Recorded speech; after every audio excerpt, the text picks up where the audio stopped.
ಒಂದು ಹನುಮಾನ್ ಚಾಲೀಸನ ಒಂದು ಕಾರ್ಯಕ್ರಮ ಮಾಡೋಣ, ಒಂದು ಸಣ್ಣ ಕಾರ್ಯಕ್ರಮ ಮಾಡೋಣ ಅಂತ ತೀರ್ಮಾನ ಮಾಡಿ ಸುಮಾರು 32 ಜನಗಳನ್ನ ಸೇರಿಸಿ ಅವರಿಗೆ ಪ್ರತಿಯೊಬ್ಬರಿಗೂ ಅವಕಾಶಗಳು ಕೊಟ್ಟು ಈ ಹನುಮಾನ್ ಚಾಲೀಸನ ನಿಮ್ಮ ಮುಂದೆ ಪ್ರಸ್ತುತಪಡಿಸ್ತಾ ಇದ್ದೀವಿ.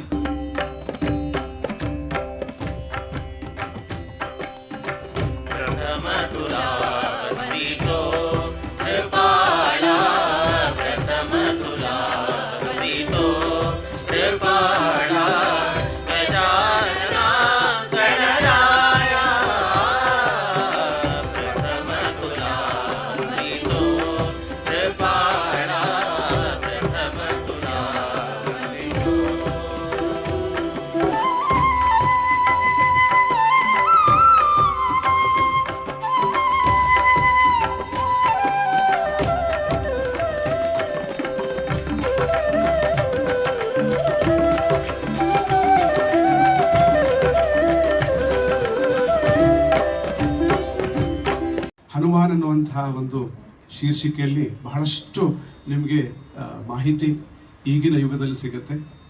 ಇನ್ನು ಸೂಕ್ಷ್ಮವಾಗಿ ಹೇಳಬೇಕು ಅಂತ ಹೇಳಿದ್ರೆ ಅಂಜನಿ ಪುತ್ರ ನಿಮ್ಗೆಲ್ರಿಗೂ ಗೊತ್ತು. ಹಾಗೆ ವಾಯುಸುತ ಹನುಮಂತ ಶಿವ ವರವನ್ನು ಕೊಡ್ತಾನೆ, ಬ್ರಹ್ಮಾದಿಗಳು ವರವನ್ನು ಕೊಡ್ತಾರೆ. ಹಾಗೆ ಎಲ್ಲ ದೇವರುಗಳು ಅವನಿಗೆ ಈ ರೀತಿಯ ವರವನ್ನು ಕೊಡ್ತಾರೆ. ಹೇಗಂತ ಹೇಳಿದ್ರೆ ನೀನು ದೇವತ್ವವನ್ನು ಪಡ್ಕೊಂಡಿದ್ಯಾ, ಚಿರಂಜೀವಿ ಆಗ್ತೀಯ, ನಿನಗೆ ಯಾರಿಂದಲೂ ಯಾವುದೇ ಆಯುಧಗಳಿಂದಲೂ ಕೂಡ ನಿನಗೆ ಸಾವು ಅನ್ನುವಂಥದ್ದು ಬರೋದಿಲ್ಲ ಅನ್ನುವಂತಹ ಒಂದು ಮಾತನ್ನು, ಒಂದು ವರವನ್ನ ಎಲ್ಲ ದೇವರುಗಳು ಒಟ್ಟಾಗಿ ಕೊಡ್ತಾರೆ ಹನುಮಂತನಿಗೆ. ಹಾಗೆ ನಾನು ಯಾಕೆ ಹೇಳ್ತಾ ಇದ್ದೀನಿ ಅಂತ ಹೇಳಿದ್ರೆ, ನೀವು ಒಂದು ಶ್ಲೋಕವನ್ನು ಕೇಳಿ, ವಾಕ್ಪಟುತ್ವಂಚ ಹನುಮತ್ ಸ್ಮರಣಾದ್ ಭವೇತ್ ಅಂತ ಹೇಳ್ತೀವಿ ಅಲ್ವಾ. ವಾಕ್ಪಟುತ್ವ ಯಾಕೆ ಬೇಕು ಇಲ್ಲಿ ಎಲ್ರಿಗೂ ಅಂತ ಹೇಳಿದ್ರೆ, ಈಗಷ್ಟೇ ನಾವು ನೋಡಿದ್ವಿ ಚಿಕ್ಕ ಚಿಕ್ಕ ಮಕ್ಕಳು. ಹಾಗೆ ಅವರು ಇನ್ನೊಂದು ಮಹತ್ ಕೃತಿಯನ್ನು ನಮಗೆ ಕೊಟ್ಟಿದ್ದಾರೆ. ಅದು 40 ಸಾಲುಗಳನ್ನು ಒಳಗೊಂಡಂತಹ ಹನುಮಾನ್ ಚಾಲೀಸ. ಹನುಮಾನ್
ಜೈ ಬೋಲೋ ಪವನ ಸುತ ವೀರ ಹನುಮಾನ ಕೀ.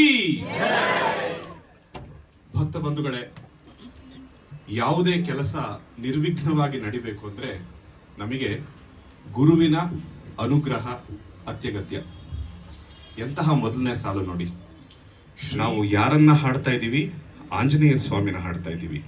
ಅವನು ಬುದ್ಧಿ ಜ್ಞಾನ ಎಲ್ಲರ ಸಮ್ಮೇಳನ. ಅವನು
ಹಾಗಾಗಿ ಎಲ್ಲ ರೂಪದಲ್ಲಿ, ಎಲ್ಲ ಸೂಕ್ಷ್ಮ ರೂಪದಲ್ಲಾಗ್ಲಿ ದೊಡ್ಡ ರೂಪದಲ್ಲಾಗ್ಲಿ ಎಲ್ಲರಿಗೂ ನೀನು ಅನುಗ್ರಹ ಮಾಡಿದ್ದೀಯೆ.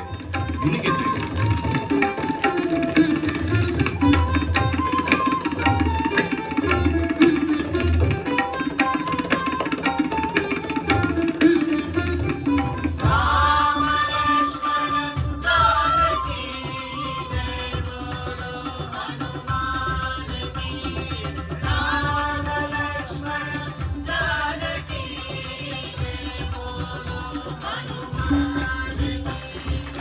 ರಾಮ ಲಕ್ಷ್ಮಣ ಜಾನಕಿ ಜೈ ಬೋಲೋ ಹನುಮಾನ ಕಿ.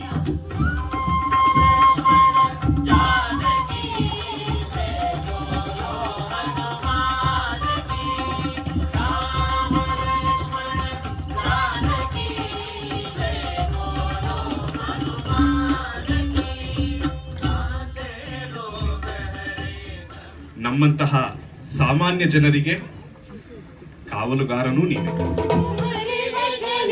राम को पावे